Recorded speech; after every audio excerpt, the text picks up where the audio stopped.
नासिन घोटकी में season 3 mega taste मुनक़िद कई वई, जंहिंमें 1300 शागिर्दनि शागिर्दियाणियुनि हिस्सो वरितो। उन हवाले से रिपोर्ट करे रहियो आहे मुश्ताक लगारी। घोटकी के मकामी शादी हाल में घोटकी इन सीज़न 3 मेगा टेस्ट मुनक़िद कई वई, जंहिंमें घोटकी ज़िले के 5 तालुकनि जे 87 स्कूलनि जे 1300 शागिर्दनि शागिर्दियुनि हिस्सो वरितो।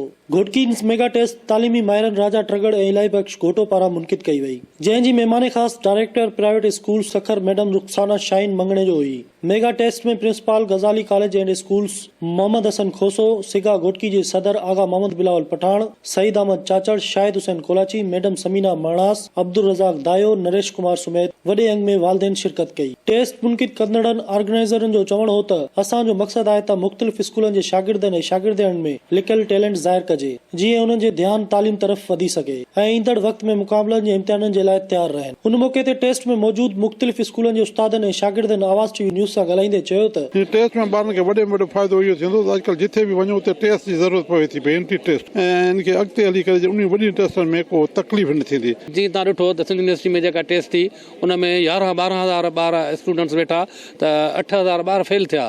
सो हिननि अहिड़ियूं टेस्टूं असां जेकॾहिं साल ब साल कराईंदा रहंदासीं त असांजा ॿार ज़हनी तौर ते उन्हनि टेस्टनि लाइ तयारु रहंदा।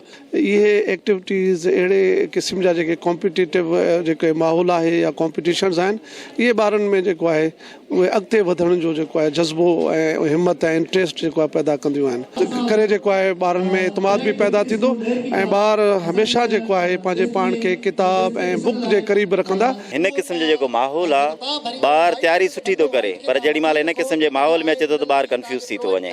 सो असांजो बेसिकली मक़सदु इहो आहे त ॿारनि खे यूनिवर्सिटी खां अॻु में अहिड़ो माहौल ॾिजे, या जेके प्रोफेशनल लेवल जूं टेस्टूं थियनि थियूं उन टेस्ट थियण खां अॻु में अहिड़ो माहौल ॾिजे जे ॿार उते घबराहट जो शिकार न थियनि ऐं सुठे नमूने पंहिंजो मुस्तक़बिल संवारे सघनि। नौजवान में पढ़ण वारी आदत पे ठीकु आहे ऐं उन खां बाद में उनमें एबिलिटी जेकी आहे टैलेंट आहे उन्हनि जो शो थिए, उन्हनि खे प्रोफेशनल टेस्टनि जी तयारी थिए। इहो पर्पज़ हुयो, इन पर्पज़ खे साम्हूं रखी करे असां हीउ माहौल जोड़ियो।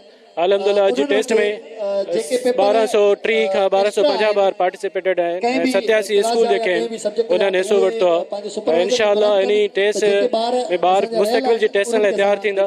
न कि सिर्फ़ु उहे ॿार बल्कि हिते घोटकी जे हर इंस्टीट्यूट जे ॿार जे लाइ हिकिड़ी सुठी अपॉर्चुनिटी आहे त हू हिन टेस्ट में अपीयर थियनि ऐं हिन टेस्ट खे पाण खे असेस कनि हिन टेस्ट जे थ्रू ऐं पाण खे सेल्फ प्रिपेयर्ड कनि। नेक्स्ट जेके बि स्कॉलरशिप अचनि थियूं या एनुअल एग्ज़ाम्स थियनि था बोर्ड जा या जेके लोकल एग्ज़ाम्स थियनि था उन में अपीयर थियण जे लाइ हीअ हिकिड़ी सुठी अपॉर्चुनिटी आहे ऐं मां थैंकफुल आहियां हिननि टीम जे लाइ जिन्हनि हीअ टेस्ट कराइनि पिया, हर साल कराइनि पिया। पर हिन क़िस्म जा इवेंट जेके असांखे वधीक बूस्टर ॾींदा आहिनि, कॉन्फिडेंस लेवल असांखे हाई कंदा आहिनि, छो त कि फ्यूचर में असांजूं अहिड़ी क़िस्म जूं खोड़ सारियूं टेस्टियूं वग़ैरह थींदियूं आहिनि जंहिंसां असांखे माना उन मुरहल उन माहौल जी असांखे ख़बर पवंदी आहे त कहिड़ी क़िस्म जूं टेस्टियूं अॻे अची रहियूं आहिनि या कहिड़े क़िस्म जो अॻे कंडक्शन थींदी आहे।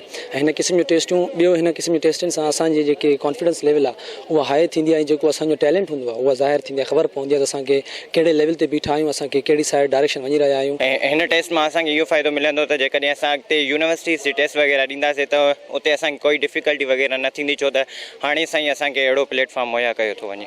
मेगा टेस्ट कराईंदड़नि इहो ऐलान कयो त 23 मार्च ते पोज़ीशन हासिल कंदड़नि में लैपटॉप ऐं कैश प्राइज़ समेत मजता अवार्ड पिणु ॾिना वेंदा। कैमरामैन फरीद मलिक सां गॾु मुश्ताक शाही लगारी, आवाज़ टीवी न्यूज़, घोटकी।